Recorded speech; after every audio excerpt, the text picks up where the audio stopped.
Muy buenas tardes, público en general. El día de hoy les presentaremos un tema bastante importante e interesante sobre qué son los vectores, matrices y arreglos en el programa C++, en la cual les mostraremos qué son y un ejercicio sobre ello. Nosotros somos de la carrera Ingeniería Química del Tecnológico Nacional de México, Campus Veracruz, en la cual mi equipo y yo está conformado por Ochoa Pérez José Luis, Urbano Zamora José Ángel, Sánchez Ortiz Orlando de Jesús y un servidor Gallardo López Alberto.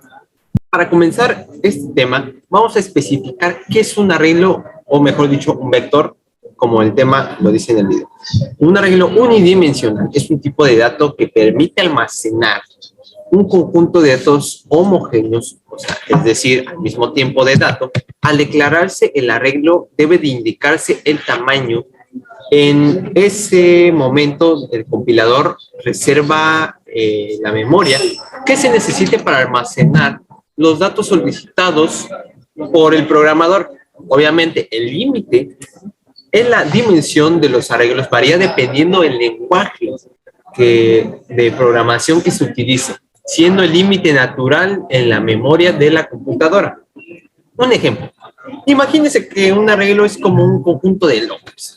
Todos conocemos los lockers, pues los hemos visto en las escuelas o en otros lugares donde pueda haberlos, dependiendo de qué se proponga. Cada locker tiene cierto tamaño para guardar objetos en él y todos son de las mismas dimensiones para diferenciar entre ellos e identificar uno en particular. Cada locker posee un número único con el cual puede ser encontrado. Obviamente, un arreglo funciona de la misma forma. Al declararse, se debe de especificar el tamaño, o es decir, el número de localidades de memoria. Es como si se declararan muchas variables del mismo tiempo, no, mejor dicho, del mismo tipo al mismo tiempo y asociadas todas a un nombre en común. Bueno, ahora les explicaré sobre las matrices, o para algunas personas los llamen arreglos multidimensionales. Son una estructura de datos bastante similar a los vectores o arreglos.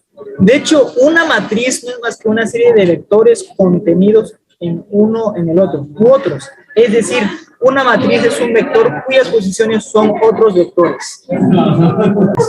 Dejemos en claro qué es una matriz. En términos generales, una matriz es una estructura conformada por filas y columnas. Idealmente, más de dos filas y columnas.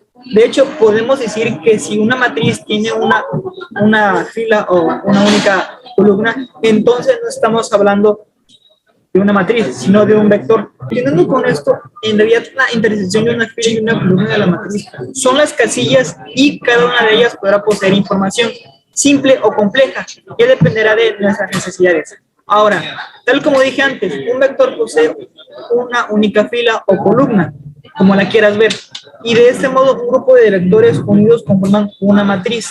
Es por eso que al comienzo dije que una matriz es un vector conformado por otra serie de vectores. 3. Desde el punto de vista de la programación, una matriz es un vector cuyas posiciones de la 0 a la n son cada una de ellas otro vector. Como siempre, la mejor forma de comprender algo es que veamos un buen ejemplo de matrices en C++.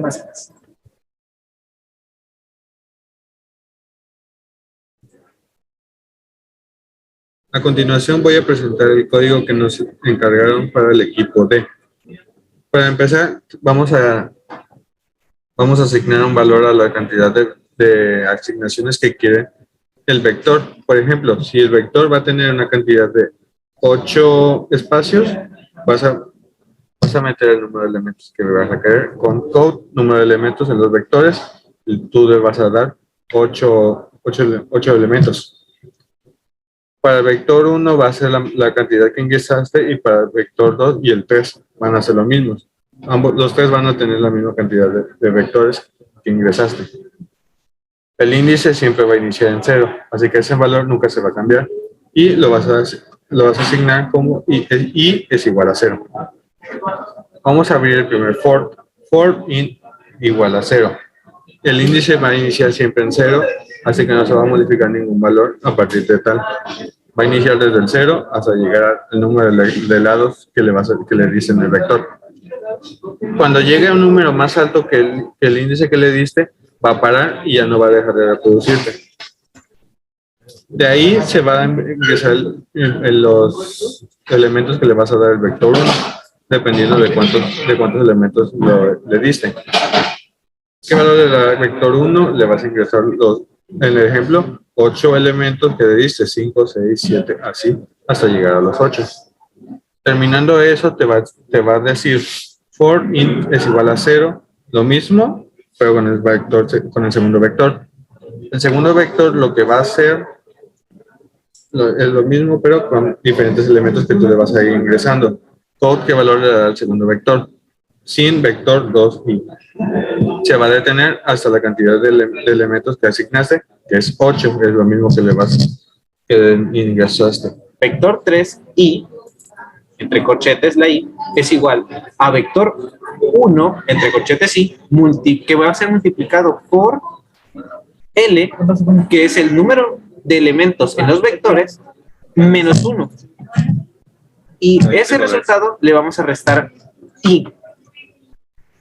¿Ok? En un ejemplo sería, si L vale 6, 6 menos 1 sería 5, menos i. Como es la primera vuelta, i vale 0, entonces sería 5, que sería nuestro último dígito. Y al final mandaremos a imprimir la multiplicación con diagonal n para que el texto salte a la siguiente línea. Vamos a poner, la multiplicación es i, es igual, porque i significa el valor de i. Entonces, i es igual a vector 3i. Si i vale 0, pondría nuestro primer valor. Si i vale 1, pondría nuestro segundo valor. Y si i dice 3, el tercer valor. Como ejemplo, ocuparemos los valores del ejercicio solicitado. ¿Qué nos dice? En el ejemplo nos dice que el número de elementos de los arreglos es 6. Entonces, ponemos 6. Luego dice, ¿qué valor le dará el primer vector? El primer vector tendrá el valor de 2, el segundo tendrá el 5, el tercero el 8, el cuarto 7, el quinto 9 y el último 3. Luego dice, ¿qué valor le dará al segundo vector? El primero será 2, luego 3, luego 10, 9, 5 y 4. Y vemos el resultado en la multiplicación es, en el primero nos tiene que dar un total de 8, en el segundo 25, en el tercero 72, en el cuarto 70, en el quinto 27 y en el sexto 6. Y podemos comprobar que el ejercicio y el programa están correctamente realizados. En conclusión, ya dejaremos todo esto bastante claro y espero que les haya gustado y dejen su like y suscríbanse. Hasta luego. Nos vemos para la próxima.